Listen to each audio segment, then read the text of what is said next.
My name is Amanda Wilson, 34, and I built my business from nothing into a seven-figure success. For 3 years, I've secretly paid my parents' mortgage, hoping they'd finally be proud of me. This Christmas was going to be special. I had my engagement ring, a $5,000 charity donation in their name, and catering all arranged. Then my phone buzzed with a text from my mother. "We all agreed you're not welcome at Christmas." I stared at those words, unable to breathe. If you're watching this, drop a comment letting me know where you're viewing from.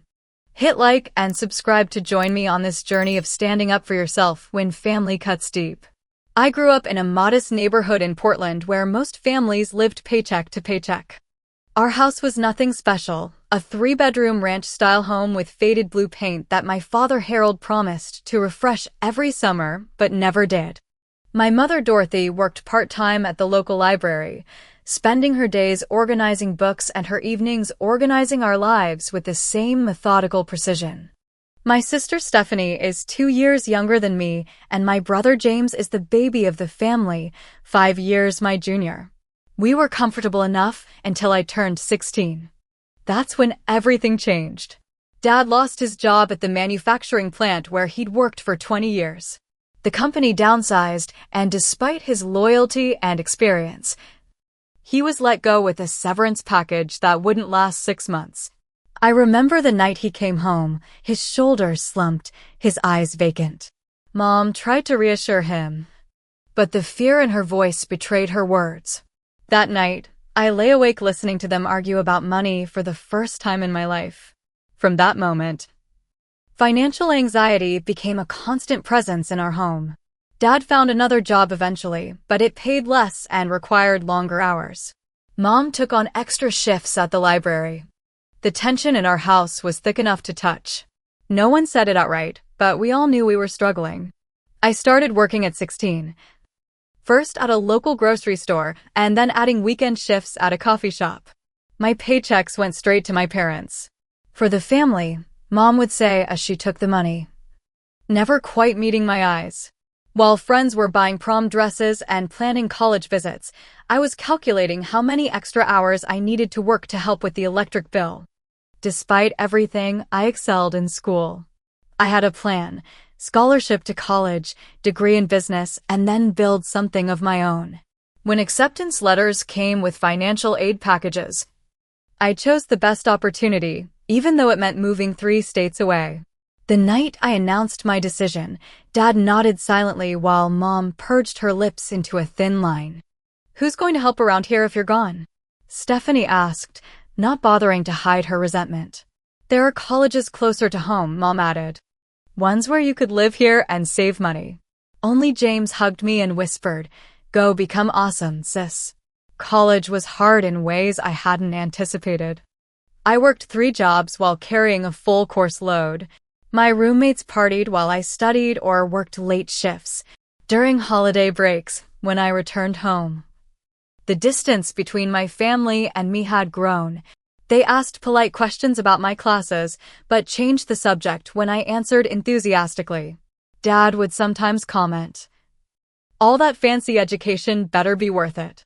After graduation, I stayed away, building my marketing consultancy business from a tiny studio apartment where I slept on a futon and used a plastic storage bin as my desk. The first year was brutal. I lived on ramen and coffee, took any client who would pay me, and worked 18-hour days. By year 3, I had 5 employees. By year 5, we were a team of 20 with a real office. Success came with a price tag I hadn't expected, my family's subtle resentment. During phone calls, Mom would sigh when I mentioned a business achievement. "Well, not everyone can just up and chase their dreams," she'd say. When I visited, bringing gifts felt like navigating a minefield. Anything too expensive was showing off, but anything modest was evidence I didn't care enough. Meanwhile, their financial situation remained precarious. Dad bounced between jobs, never quite recovering his former salary or status. Mom retired early due to health issues. Their house, once merely shabby, began to show serious signs of neglect. The roof leaked, the furnace was unreliable. and the property taxes kept increasing as the neighborhood gentrified around them. 3 years ago, during a rare vulnerable moment, Dad mentioned they might lose the house. I couldn't bear the thought of my parents being foreclosed upon. Without telling them, I contacted their mortgage company and arranged to take over the payments. I set up an automatic transfer from my business account, telling myself it was temporary, just until they got back on their feet. At the same time, I helped Stephanie with half of her college loans when she struggled with payments after her divorce. I paid for James's emergency gallbladder surgery when his insurance denied the claim. I sent gift cards for groceries, disguised as promotional items I won through work. I covered the property tax bill by telling them I wanted to give back to the family. All told, I'd invested well over $100,000 in my family over the past few years. Not because I wanted recognition, but because I could help, and they were my family. Despite this, holiday gatherings remained tense. Last Thanksgiving, Mom commented on my impractical car, a modest Audi I'd bought after driving the same Honda for 12 years. Dad interrogated me about my business taxes, suggesting I must be cutting corners to be doing so well. Into this complicated dynamic came Trevor. We met at a charity event where his architectural firm was being honored for sustainable design. Tall with kind brown eyes and a quick laugh, Trevor balanced my intensity with a calm steadiness I'd never experienced. After 6 months of dating, I brought him home to meet my family. The visit was a disaster. Mom interrogated him about his family background in a way that felt more like an inquisition than interest. Dad barely engaged, watching football and responding in monosyllables. Stephanie monopolized the conversation with stories about her ex-husband's failings, while James, always the peacekeeper, tried desperately to find common ground.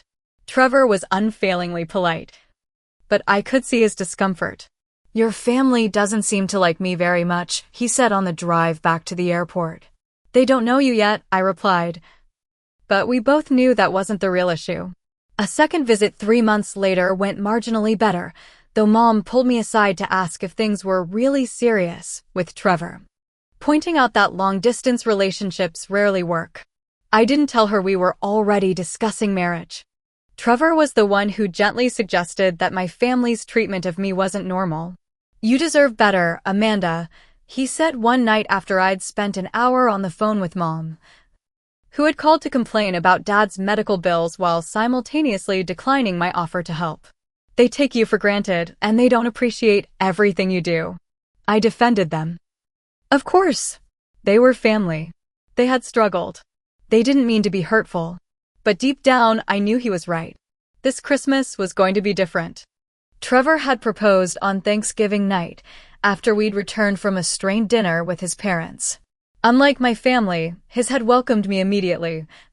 His mother Linda hugging me within seconds of meeting me, his father George asking thoughtful questions about my business.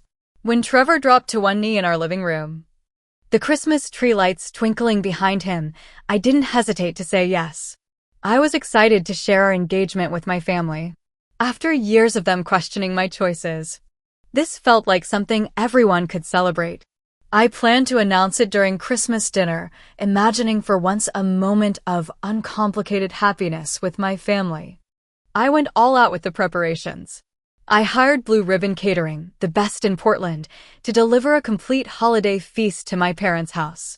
The $2,000 price tag made me wince, but I reasoned it would relieve Mom of cooking stress and give us all time to actually enjoy each other's company. I ordered a spectacular centerpiece from Petal and Vine, my mother's favorite florist. I found perfect gifts for everyone: a fly fishing trip for Dad, a spa weekend for Mom, concert tickets for Stephanie, and the latest gaming system for James. Most meaningful to me was the $5,000 donation I made to the turkey dinner drive at my parents' church. Pastor Wilson had announced they were struggling to meet their goal of providing holiday meals to 500 families in need. I made the donation in my family's name, planning to present the acknowledgement card on Christmas morning. I imagined Mom's face lighting up at being recognized by her church community for such generosity. I was wrapping presents in my apartment, Christmas music playing softly in the background, when my phone buzzed with a text from Mom. I opened it casually, expecting a question about arrival times or dietary preferences for the catering. Instead, I read, "We need to discuss Christmas plans. Things have changed." An uneasy feeling settled in my stomach. But I pushed it aside as I called her back immediately. The conversation started normally enough, with Mom asking about the weather in Seattle and commenting on her book club's holiday party. Then her tone shifted. "About Christmas, Amanda. We've been talking, the family, and we think it might be best if you don't come this year." The words hit me like a physical blow. What? Why? Well, you know how things have been. There's always tension when you visit. Your father gets upset about your fancy lifestyle. Stephanie feels like you're showing off. And to be honest, we're not really comfortable with Trevor yet. But Mom, I've already arranged everything. The catering, the gifts. That's exactly what I mean, she interrupted, her voice taking on the sharp edge I recognized from childhood scoldings. You just take over with your money without asking what we want. Not everyone can afford what you can, Amanda. And it makes people uncomfortable. I was just trying to help, to make things special, I said, my voice small. We all agreed you're not welcome at Christmas, she stated firmly. We want a simple family gathering this year, without all your extras. All of you agreed? I asked, unable to process what I was hearing. Even James? It was actually James who brought it up first, she said, and I could hear the satisfied note in her voice. He said you make him feel bad about his job situation every time you talk about your business. That couldn't be true. James had always been my champion. The one person in the family who seemed genuinely happy for my success. We had spoken just last week, and he'd been excited about a potential promotion at work. I don't believe you, I said, my shock turning to anger. Believe what you want. We've made our decision. You can ship the gifts if you want, but don't come yourself. And you can cancel whatever expensive catering you've arranged. We don't need your charity. The call ended with me staring at my phone in disbelief. My hands were shaking so badly I had to set it down on the coffee table. I felt like I couldn't breathe. Like someone had wrapped a tight band around my chest. I tried calling James immediately, but he didn't answer. Instead, I got a text from him 30 minutes later. Sorry, sis. Just need a normal Christmas this year. No hard feelings. No hard feelings? I had been financially supporting our parents for years, had helped him with medical bills, had been there for every crisis, and now I was being excluded from Christmas with no hard feelings? I called Stephanie next, hoping for some explanation that would make sense of this rejection. Mom didn't handle that very well, Stephanie admitted when she answered. But you have to understand, Amanda, your visits are stressful for everyone. You've changed so much since you moved away. Everything with you is about money now. That's not fair, I protested. I've never flaunted my success. You don't have to, she replied. It's just who you are now. And honestly, Trevor doesn't fit in with us. He's like you, all polish and no realness. The conversation deteriorated from there, with Stephanie bringing up perceived slights from years ago. By the time we hung up, I was sitting on my kitchen floor, back against the refrigerator, tears streaming down my face. Trevor found me there when he came home from work. He set down his briefcase and slid down beside me, not saying a word, just putting his arm around my shoulders as I told him what had happened. I'm so sorry, he said when I finished. But Amanda, this has been building for a long time. They've never been able to celebrate your success. They've never appreciated everything you do for them. But to exclude me from Christmas? After everything? It's cruel, he agreed. And you don't deserve it. As the evening progressed, the betrayal cut deeper. I checked social media and discovered that my cousin Brittany had posted about being excited to spend Christmas at Aunt Dorothy's. Further scrolling revealed that my parents had invited extended family and even some family friends to the gathering I was now excluded from. I thought about the mortgage payment that had left my account just 3 days earlier. About the property taxes I'd paid last month. About the new water heater I'd financed in October when the old one died suddenly. about the countless other ways I'd supported my family while they criticized and excluded me. For the first time, I allowed myself to see the pattern that Trevor and my friends had tried to point out to me for years. My family took from me with one hand while pushing me away with the other. They resented my success even as they benefited from it. They wanted my money but not me. The realization was both heartbreaking and strangely freeing. Sleep was impossible that night.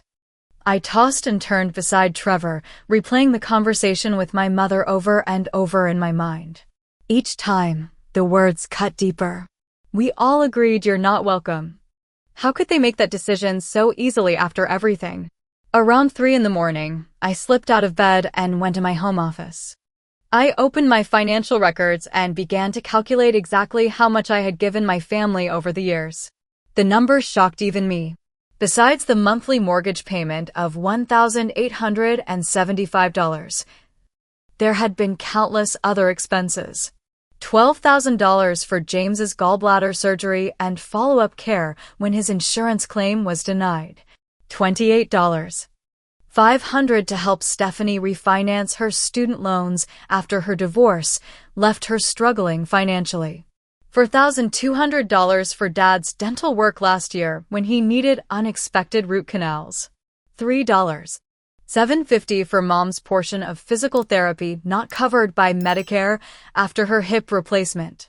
$8,000 for a reliable used car for James when his old one died and he couldn't get to work. The list went on and on. Small amounts and large, emergency assistance and ongoing support. All told, I had given my family nearly $175,000 over the past 5 years. Money I'd earned working 80-hour weeks, sacrificing my own comfort and security, especially in the early days. I remembered eating nothing but peanut butter sandwiches for 2 weeks straight so I could send Stephanie money for her car insurance. I recalled putting off dental work of my own to help Dad with his. I thought about the vacation Trevor and I had canceled last year because Mom needed help with medical bills the same month a major client delayed payment. The sacrifices hadn't all been financial, either. There were the holidays spent walking on eggshells around my family's discomfort with my success. The times I downplayed achievements to avoid making them feel bad. The constant care I took in choosing gifts that wouldn't seem too expensive or showy. I remembered the Christmas 3 years ago when I'd brought Mom a cashmere sweater from Nordstrom. She'd opened it, felt the soft fabric, checked the label, then set it aside with a tight smile. "Isn't this a bit much?" she'd asked. "You know I'm just going to wear it to the grocery store." The sweater was still in her closet with the tags on when I visited last spring. Then there was the time I'd offered to help Stephanie with a down payment on a house after her divorce. "I don't need your charity," she'd snapped, only to call 3 months later asking if the offer still stood. I'd sent the money without hesitation, wanting her and my niece to have stability. She'd never directly thanked me. As for James, my strongest ally in the family, I'd helped him through college, medical emergencies, car problems, and apartment deposits. We spoke weekly. And he seemed genuinely grateful, which made his supposed role in my Christmas exclusion all the more painful. Dawn was breaking when Trevor found me still at my desk. Spreadsheets open on my computer, tissues piled beside me. "You haven't slept," he observed, setting a cup of coffee beside me. "I've been thinking about everything I've done for them," I said. "All the ways I've tried to help, to show them I love them despite the distance and differences." Trevor pulled up a chair beside me. "You've been incredibly generous, Amanda. But generosity shouldn't come with the price tag of your emotional well-being." "I know," I whispered. "I just thought if I helped enough, if I showed them enough love through actions, they'd eventually accept me as I am." "That's not on you," Trevor said gently. "You can't buy their acceptance, and you shouldn't have to. What do I do now? Just let it go? Pretend I wasn't uninvited from my family Christmas after everything I've done?" "You could come to my parents' place," Trevor suggested. "They'd love to have you. Mom's already asked twice if we're coming." The thought was tempting. Trevor's parents had shown me more unconditional acceptance in 2 meetings than my family had in years. But something else was crystallizing in my mind, something that had been building for a long time. I think I need to stop enabling this dynamic, I said slowly. As long as I keep financially supporting them without any recognition or respect, nothing will change. What are you thinking? Trevor asked, his expression cautious. I'm thinking I need to stop paying their mortgage. Stop being their emergency fund. Stop trying to buy a place at the table. The words felt both terrifying and liberating as I spoke them. Later that morning, I called Dr. Erica, my therapist of 3 years. She had helped me work through many issues related to my family, always gently suggesting boundaries I wasn't ready to establish. Today, I was ready to listen. What your family did was rejecting and hurtful, she confirmed after I explained the situation. And you're right to recognize that there's a pattern of taking your financial support while emotionally pushing you away. So I'm justified in stopping the support? I asked, still uncertain. Amanda, this isn't about justification, Dr. Erica said. It's about recognizing that the current dynamic isn't healthy for anyone. Your financial support has become an enabler of dysfunctional relationships. Sometimes the kindest thing you can do for yourself and others is to stop participating in patterns that hurt everyone involved. But what if they lose the house? What if they can't afford Christmas without my help? Those are natural concerns, she acknowledged. But remember, your parents are adults who made this decision, knowing full well how much they rely on you. Perhaps they need to experience the natural consequences of rejecting the person who has been their safety net. That feels cruel, I admitted. Boundaries often feel cruel to people who've benefited from their absence, Dr. Erica replied. But they're necessary for healthy relationships. By the end of our session, I had a clearer sense of what I needed to do. Not out of spite or revenge, but as a necessary step toward healthier relationships with my family. I needed to stop the financial support that had become a substitute for genuine connection. I needed to allow natural consequences to unfold. And I needed to protect myself from further emotional damage. That afternoon, I sat down with Trevor and formulated a plan. I would stop the automatic mortgage payments immediately. I would cancel the Christmas catering I'd arranged. I would redirect the church donation to another charity. And I would send my family a clear, unemotional email explaining my decision. Are you sure about this? Trevor asked as I prepared to make the first call. I thought about my mother's dismissive tone, about years of walking on eggshells, about the cold exclusion from a holiday I had been preparing to make special for everyone. I'm sure, I said, picking up my phone. It's time for things to change. I started with the mortgage company. My hands trembled as I dialed the number I knew by heart from setting up the payment plan 3 years ago. A customer service representative named Gabriella answered on the third ring. Pacific Coast Mortgage, how can I help you today? I took a deep breath. My name is Amanda Wilson. I've been making payments on my parents' mortgage, account number 387295504, and I need to cancel the automatic withdrawals. I can help you with that, Gabriella said pleasantly. May I ask the reason for cancellation? Are you changing payment methods? No, I replied, my voice steadier than I expected. I will no longer be making payments on their behalf. There was a brief pause. I understand. I'll need to verify some information before proceeding. As I answered her security questions, I felt a strange sense of calm settling over me. This wasn't impulsive or vengeful. This was a necessary boundary. I've canceled the automatic withdrawals, Ms. Wilson, Gabriella confirmed after a few minutes. The next payment would have processed on January 1st. Your parents will need to make arrangements for future payments. Thank you, I said. Will they be notified of this change? Yes. We'll send a courtesy notification. Is there anything else I can help you with today? No, that's all. Thank you for your assistance. The call ended, and I sat in silence for a moment, processing what I'd just done. For 3 years, I'd been paying $1,875 monthly to keep my parents in their home. Now they would need to figure it out themselves. Next came the catering. I pulled up the confirmation email from Blue Ribbon Catering and called the number listed.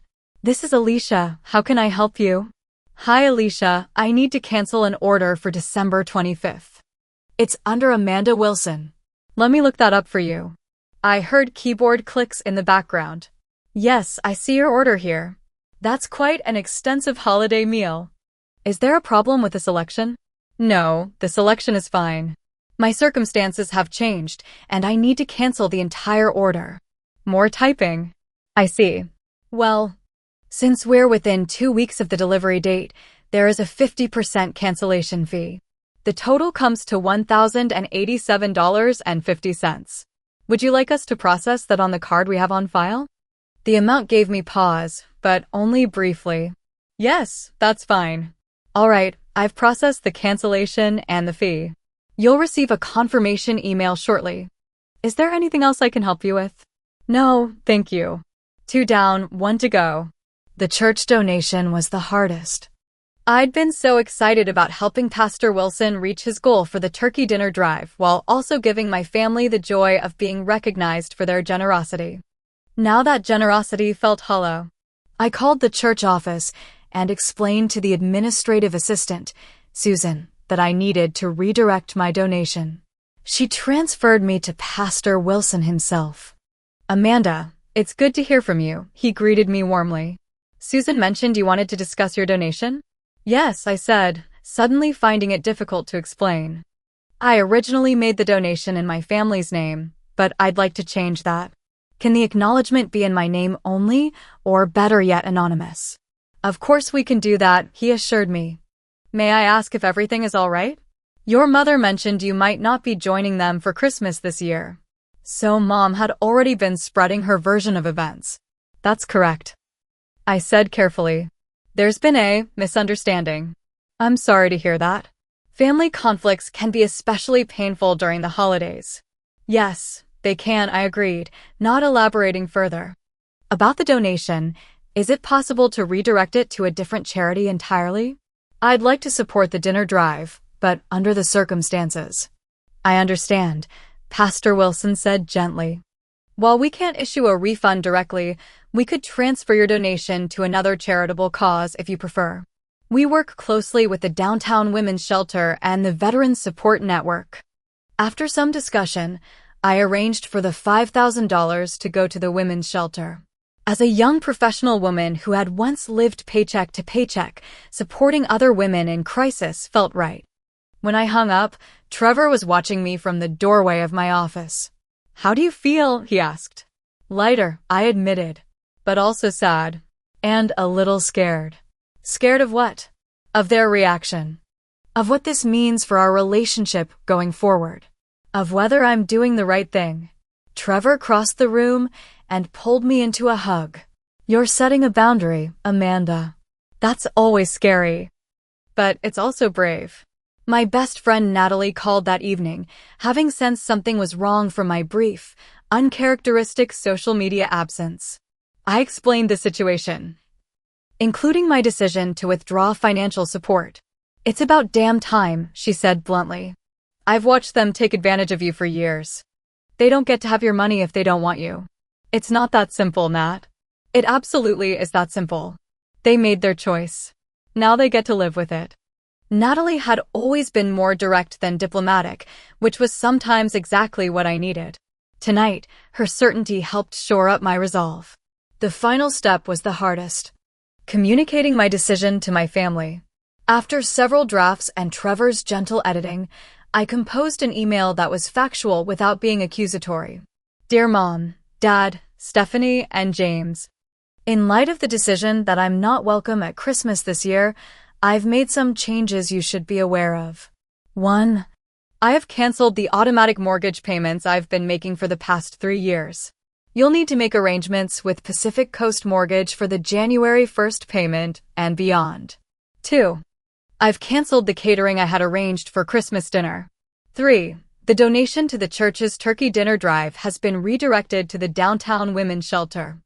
I respect your decision to have Christmas without me, and I'm asking you to respect my decision to stop providing financial support without the emotional connection that should accompany it. I love you all and hope we can find a healthier way to relate to each other in the future. Amanda. I read it over once more, took a deep breath, and pressed send before I could change my mind. Then I set up an automatic response for my family's numbers, I need some time to process recent events. I'll respond when I'm ready to talk. That night, I cried in Trevor's arms, mourning the family relationship I had wanted but never truly had. The one where my success was celebrated, not resented. Where my generosity was appreciated, not expected. Where I was valued for who I was, not what I could provide. What if they lose the house? I whispered into the darkness. They won't, Trevor assured me. They'll figure something out. People always do when they have to. And if they don't? Then we'll cross that bridge when we come to it. But Amanda, you can't set yourself on fire to keep them warm anymore. I nodded against his chest, knowing he was right, but still feeling the weight of decades of familial obligation. I have a backup plan, I admitted. I've set aside some money in case there's a true emergency. I won't let them become homeless or go without necessities. But they need to understand that my help comes with the condition of basic respect. That's more than fair, Trevor said. More than they deserve, honestly. As I drifted toward sleep, I felt both terrified and liberated. I had finally stood up for myself in a meaningful way. Now I had to wait and see what would happen next. The first call came at 9:47 the next morning. My phone lit up with my mother's name, but I let it go to voicemail, my heart pounding.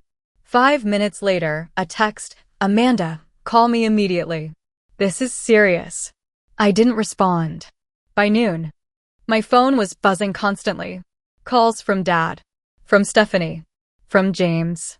Multiple voicemails piled up, but I resisted the urge to listen to them. The automatic response I'd set up was doing its job, letting them know I wasn't ignoring them out of spite, but because I needed space. Around 1 o'clock, curiosity and anxiety got the better of me, and I decided to listen to some of the messages. I put my phone on speaker so Trevor could hear too, needing his support for what I suspected would be difficult listening. Mom's first message was exactly what I'd expected. Amanda, what is the meaning of this email? You can't just stop paying the mortgage without warning. Call me back right now. Her second message, left 30 minutes later, had a note of panic. The mortgage company called us. They said you've been making our payments for 3 years. Why didn't you tell us? And why would you stop now? Right after Christmas? Is this because we asked for some space during the holidays? You're being incredibly selfish. Dad's message surprised me with its tone. Amanda, it's Dad. I didn't know you were paying the mortgage. Your mother handled all that. I thought we'd refinanced. I'm not sure what's going on, but I'd appreciate a chance to talk. Not to argue, just to understand. Stephanie was predictably angry. Real mature, Amanda. Using your money to punish us because you didn't get your way. This is exactly why we needed a break from you. Mom is beside herself, and now Christmas is ruined. I hope you're happy. James's message hurt the most. Hey sis, it's me. Look, I don't know what Mom told you, but I never said you make me feel bad about my job. I just mentioned that it's hard sometimes hearing about your success when I'm still struggling. That's on me, not you. Mom took it and ran with it. Please call me back. This is getting out of hand. The messages continued throughout the afternoon, growing increasingly desperate. Mom mentioned that they couldn't possibly make the January mortgage payment on such short notice. Dad asked if we could work out some transition plan. Stephanie demanded to know why I was punishing the whole family for one little disagreement. Around 4 o'clock, extended family members began to call. Aunt Patricia left a message saying she was concerned about this rift in the family and offering to mediate. Uncle Robert texted asking if everything was okay because my mother was very upset. Cousin Brittany sent a passive-aggressive Facebook message. Not sure what's going on, but family should always come first, don't you think? I turned off notifications for social media after seeing a vague post from my mother about ungrateful children that was clearly directed at me. By evening, the tone of the messages had shifted again. Mom left a tearful voicemail about how they might lose the house, about how she didn't understand why I would do this to them after everything they'd done for me. Dad's message mentioned his blood pressure and how stress wasn't good for his heart condition. Stephanie texted that her son was asking why Christmas was canceled and what was he supposed to tell him. The attempted guilt trips were transparent, but that didn't make them less effective. I found myself wavering, wondering if I'd gone too far, if I should call them back and work something out. Trevor must have sensed my uncertainty because he gently took my phone and set it aside. "You need a break from this," he said. "They're trying to pull you back into the same dynamic by making their problems your emergency. But what if Dad really is having health issues because of this?" "Then that's between him and his doctor," Trevor said firmly. "You are not responsible for his blood pressure. You are not responsible for their mortgage. You are not responsible for Stephanie's son's Christmas. These are all their responsibilities that they're trying to shift to you because it's worked in the past." Natalie came over that evening with takeout and wine. She scrolled through the messages I'd received, her expression growing increasingly indignant. Not one single apology, she noted. Not one acknowledgement of how hurtful it was to exclude you from Christmas. Just demands that you resume financial support and guilt because you're not. James tried to explain, I pointed out. "James threw you under the bus and is now backpedaling," Natalie countered. "He may not have meant for it to go this far, but he still participated." We were in the middle of dinner when a particularly hurtful message came through from Stephanie. "I always knew you were just showing off with your money. Now we see your generosity was really about control. At least now everyone knows who you really are." The words stung like a physical slap. I set down my fork, appetite gone. "Don't let her get to you," Natalie urged. "She's lashing out because she's panicking about losing your financial support." "What if she's right?" I whispered. "What if my help was about trying to buy their approval?" "There's nothing wrong with wanting appreciation for your generosity," Trevor said. "That doesn't make the generosity itself wrong or manipulative. And even if part of you is hoping to win their approval," Natalie added, "that's a normal human desire, especially with family. The problem isn't your motives, Amanda. It's their response." By the time Natalie left, I was feeling stronger in my resolve. I decided to maintain my silence for at least a week, giving both myself and my family time to process the changed circumstances. I turned my phone to Do Not Disturb mode, allowing only calls from Trevor, Natalie, and my assistant to come through. "We'll get through this," Trevor promised as we got ready for bed. "And whatever happens with your family, you have people who love and value you for exactly who you are." For the first time since receiving my mother's text, I slept through the night without waking up anxious and heartsick. Whatever came next. I had finally stood up for myself in a way that couldn't be ignored or dismissed. That alone felt like progress. After a week of silence, during which the calls and messages gradually decreased in frequency, if not in emotional intensity, I decided it was time to face my family. I suggested a meeting at my parents' house, neutral ground being impossible given the circumstances. Trevor offered to come with me for support, but I declined. This was something I needed to do alone. The atmosphere was frigid when I arrived. Mom sat rigidly on the couch, her hands clasped tightly in her lap. Dad occupied his usual recliner, but looked uncomfortable, as if he'd rather be anywhere else. Stephanie perched on the edge of the love seat, arms crossed defensively. James paced by the window, the only one who met my eyes as I entered. "Thank you for coming," Dad said after an awkward silence. Mom shot him a look that suggested this wasn't the opening she'd planned. "I think we have a lot to discuss," I replied, sitting in the armchair nearest the door.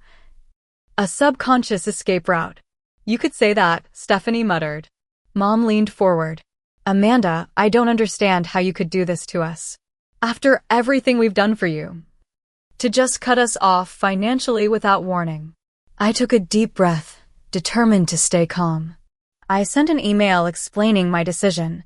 "An email?" Mom's voice rose. "After 3 years of paying our mortgage behind our backs, you send an email and expect that to be sufficient? Would you have preferred I called? You made it clear I wasn't welcome to visit." Dad cleared his throat. "About that, there may have been a misunderstanding." "There's no misunderstanding, Harold," Mom interjected. "We asked for one Christmas without Amanda and her opinions, and she retaliated by threatening our home. That's not what happened, I said quietly but firmly. I didn't threaten anything. I simply stopped providing financial support that wasn't acknowledged or appreciated. So you admit it was about getting credit, Stephanie said triumphantly. You wanted us to praise you for your money. No, Stephanie. I wanted basic respect. There's a difference. James finally spoke up. Can we all just take a step back? This has gotten way out of hand. I turned to him. Mom said you were the one who suggested I shouldn't come for Christmas. That I make you feel bad about your job situation. James ran a hand through his hair, looking uncomfortable. I did say something about feeling inadequate sometimes when you talk about your business. But I never suggested you shouldn't come for Christmas. That was an interpretation. Mom's lips thinned. You said you were tired of feeling like the family failure compared to Amanda's success. I said I was struggling with my own feelings of inadequacy, James corrected. That's on me, not Amanda. The point is, Dad interrupted, there's been a breakdown in communication. And now we're in a difficult situation with the mortgage. I nodded. I understand that. But I need you all to understand something too. For years, I've been helping this family financially while being emotionally pushed away. You've accepted my money while resenting my success. You've criticized my choices while benefiting from them. That's not a healthy dynamic for any of us. So you're punishing us, Stephanie accused. No, I'm setting a boundary. There's a difference. Mom shook her head. I don't see how stopping the mortgage payments without warning is a boundary. It feels like revenge. I've been paying your mortgage for 3 years, I said, struggling to keep my voice steady. I've helped with medical bills, car repairs, tuition, and countless other expenses. All told, I've given this family nearly $175,000 over the past 5 years. The room fell silent. Dad's face paled. Stephanie's mouth opened slightly in shock. Even Mom seemed momentarily at a loss for words. That can't be right, Dad finally managed. I pulled out my phone and opened the spreadsheet I'd prepared. I can show you the records if you'd like. Every payment, every transfer, every check. Why would you do all that without telling us? Mom asked, her voice smaller now. At first, it was because I wanted to help without making you feel dependent. Then it became easier not to mention it because whenever my financial situation came up, it created tension. But I never expected gratitude for secret help. What hurts is being excluded and disrespected while the help was accepted. James moved to sit beside me. I had no idea it was that much, Amanda. I knew about my medical bills and the car. But not the rest. I didn't want to keep track, I admitted. But after being told I wasn't welcome for Christmas, I needed to understand exactly what the relationship has been. We can't possibly pay you back, Dad said, looking overwhelmed. I'm not asking for repayment, I clarified. I'm asking for respect. For acknowledgement that my success doesn't make me the enemy. For inclusion in family events rather than exclusion. But your money makes everyone uncomfortable, Mom insisted, though with less conviction than before. My money. Or the fact that I succeeded beyond what you expected for me? I asked gently. The question hung in the air. Dad looked away. Stephanie studied her hands. James gave me a sad, understanding smile. Mom finally broke the silence. We were proud of you in the beginning. But then you moved so far beyond us. Everything changed. You changed. I grew, I corrected. I built something I'm proud of. That shouldn't be a threat to my place in this family. And what about how you flaunt your relationship with Trevor? Mom added, changing tactics. Always talking about his fancy architecture job and your trips together. I've mentioned Trevor's work maybe twice in family conversations, I said, keeping my voice level. And we've taken exactly 2 vacations in 3 years. Hardly flaunting. Well, it feels like more, she muttered. Dad leaned forward in his recliner. Amanda, regardless of how we got here, we have a practical problem. We can't make the mortgage payment by January 1st. We don't have the funds. I understand that, I acknowledged. And I'm willing to help with the transition period. But moving forward, any financial assistance comes with conditions. Conditions? Stephanie repeated incredulously. You're going to make us beg? No, Stephanie. The condition is basic respect. No more exclusion from family events. No more snide comments about my career or relationship. No more accepting help while resenting the source. Dad nodded slowly. That seems reasonable. Harold. Mom protested. Dorothy, she's right, Dad said firmly, surprising everyone. Amanda has been incredibly generous, and we've been less than gracious. I'm ashamed to learn how much she's done for us without recognition. Mom's expression wavered between indignation and uncertainty. So what now? We just pretend nothing happened and go back to her paying our bills. No, I said. We acknowledge what happened, make changes, and move forward differently. I'll help with the January mortgage payment to give you time to make arrangements. But long term, we need to establish financial independence and emotional respect. James nodded. That makes sense to me. Stephanie was quiet for a moment before asking, what about Christmas? It's in 3 days.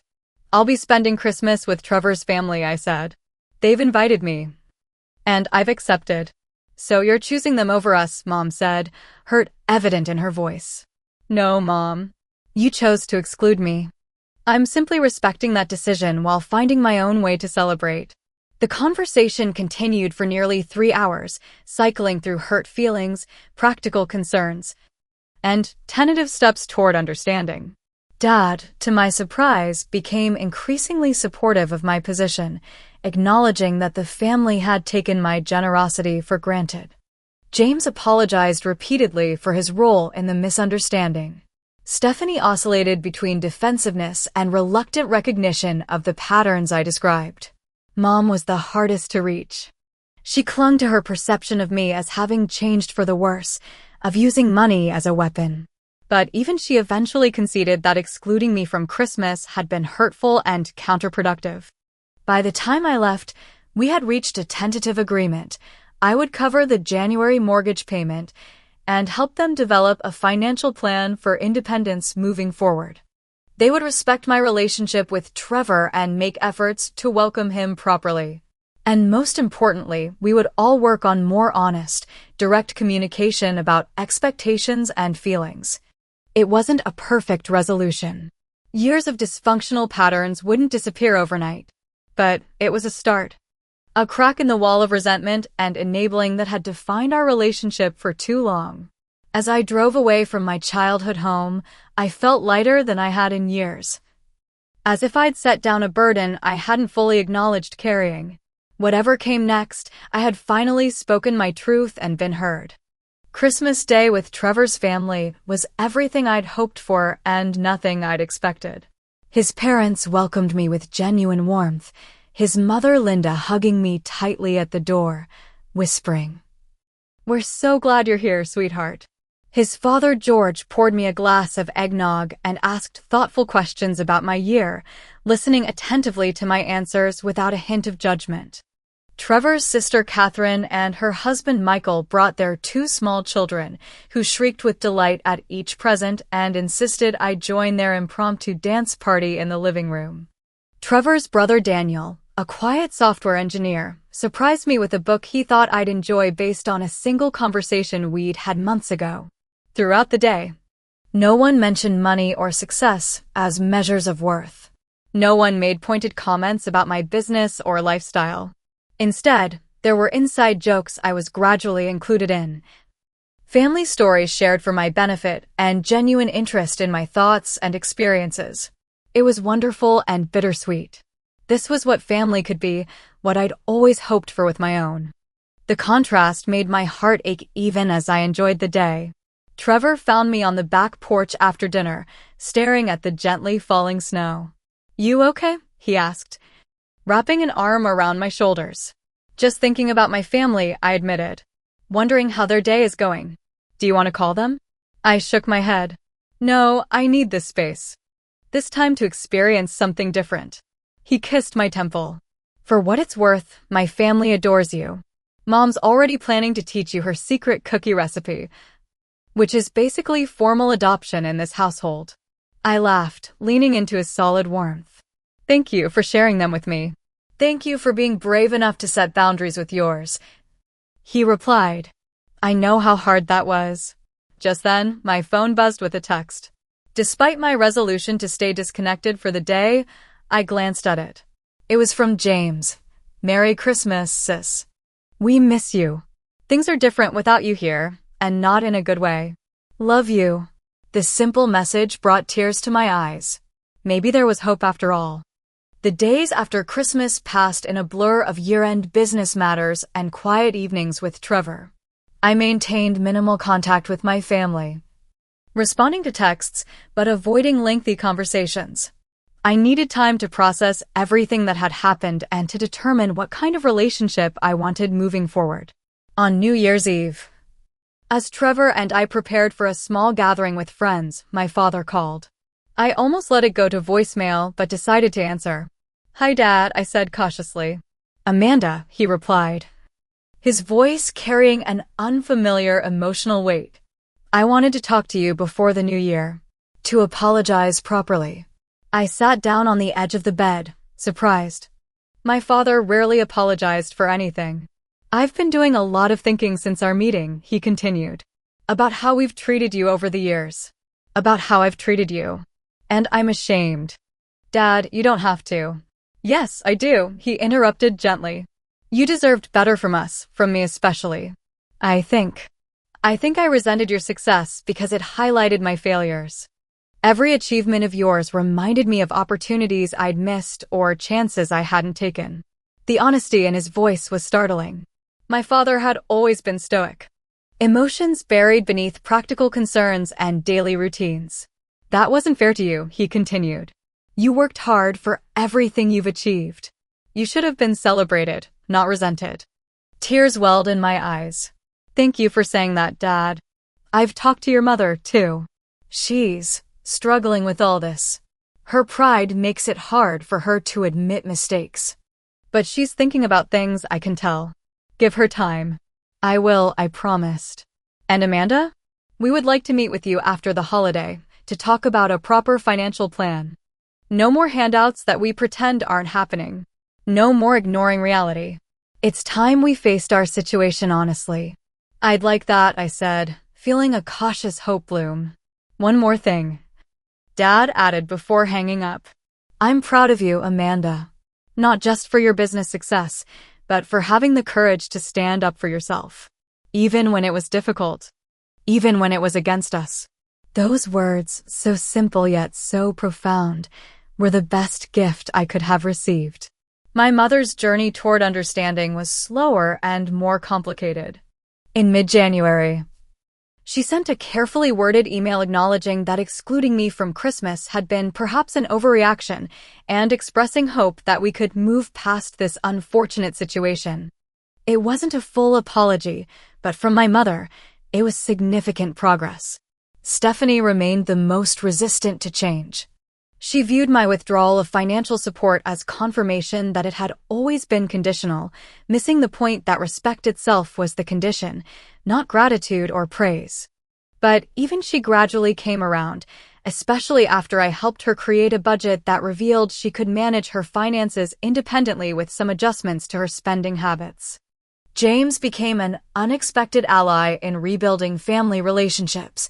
He organized a monthly dinner where we could all connect in a neutral, public setting, reducing the tension that often accompanied gatherings at my parents' house. He also made a point of including Trevor, making genuine efforts to get to know him beyond surface conversations. By spring, we had established a new normal. My parents were making their own mortgage payments, though I had helped them refinance to a more manageable rate. They had downsized one car and Dad had taken on part-time consulting work to supplement his retirement income. They were not financially comfortable, but they were independent. And that changed the dynamic of our relationship in subtle, but important ways. I still helped with genuine emergencies, but always openly, always acknowledged, and always with clear boundaries. When Stephanie's son needed emergency dental surgery, I offered to cover half the cost rather than the full amount, and she accepted with a simple, sincere thank you rather than resentment disguised as pride. Trevor and I set a wedding date for the fall, a small ceremony with just immediate family and close friends. To my surprise, my mother offered to help with some of the planning, suggesting a local florist who might give us a good rate rather than criticizing whatever choice I might have made. It was a small gesture, but it signaled a willingness to engage with my life without judgment. The true test came at Thanksgiving, our first major holiday together since the Christmas debacle. Trevor and I hosted at our apartment, neutral territory that gave us control over the event while still including everyone. There were awkward moments, certainly. Old patterns don't disappear overnight. But there were also glimpses of what could be: Dad asking Trevor detailed questions about his latest architectural project, genuinely interested rather than competitive. Mom complimenting my table setting without adding that it was too fancy. Stephanie bringing a homemade pie and accepting praise for it without deflecting. As the year anniversary of that fateful text approached, I reflected on how much had changed. The journey hadn't been easy. There had been painful conversations, setbacks, moments when old resentments flared on both sides. But gradually, incrementally, we were building something new from the ruins of what had been broken. The most profound change, however, was within me. I had learned that love doesn't require endless giving without boundaries, that helping others shouldn't come at the expense of my own emotional well-being. That respect is a non-negotiable foundation for any healthy relationship, even with family. I had learned that sometimes the most loving thing you can do for others and yourself is to stop participating in dysfunctional patterns. That temporary pain can lead to long-term healing. That setting boundaries isn't selfish, but necessary. Most importantly, I had learned that my worth isn't tied to what I provide for others. That I deserve a place at the table not because of my financial contributions, but simply because I am family. That being excluded from Christmas was painful not because of the event itself, but because it represented a deeper exclusion that had been happening for years in more subtle ways. Today, as I prepare for my second Christmas with my family since that pivotal moment, things aren't perfect. My mother still occasionally makes comments that sting. Stephanie sometimes falls back into patterns of jealousy disguised as criticism. Financial discussions can still trigger tension. But we're really talking, about the hard things instead of letting them fester beneath the surface. We're acknowledging the complex emotions that money and success can evoke instead of pretending they don't exist. We're learning, slowly but surely, how to be a family that celebrates each other's victories instead of resenting them. And that, more than any gift under any tree, is what I've always wanted.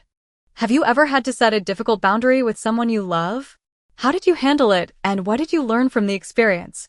I'd love to hear your stories in the comments below. If this resonated with you, please like and subscribe to show support. Remember that standing up for yourself isn't selfish, it's necessary for healthy relationships. Thank you for joining me on this journey, and may your holidays be filled with genuine connections rather than obligations.